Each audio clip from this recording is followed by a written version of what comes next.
প্রথমার্ধের যোগ করার সময়ের দ্বিতীয় মিনিটে 10 জনের দল হয়ে যায় মিশর। এর আগে অবশ্য মোহাম্মদ সালাহ আসল কাজটি করে ফেলেন, পেনাল্টি থেকে গোল করে এগিয়ে দেন দলকে। তার এই গোলে দক্ষিণ আফ্রিকাকে 1-0 ব্যবধানে হারিয়ে সবার আগে এবারের আফ্রিকান নেশনস কাপের শেষ 16তে উঠেছে মিশর। লিভারপুলের তারকা সালাহ পেনাল্টি থেকে গোলটি করেন ঠিক 45 মিনিটে। দ্বিতীয়ার্ধের শেষ দিকে পেনাল্টির আবেদন করেছিলেন দক্ষিণ আফ্রিকার খেলোয়াড়েরাও।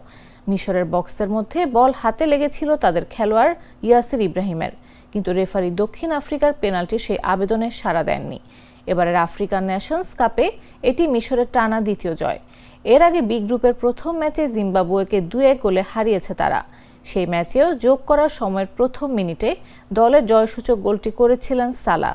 আফ্রিকান নেশনস কাপের রেকর্ড 7 বারের চ্যাম্পিয়ন মিশর, তবে মহাদেশীয় শ্রেষ্ঠত্বের এই ট্রফিতে এখনও চুমো আঁকতে পারেননি সালাহ।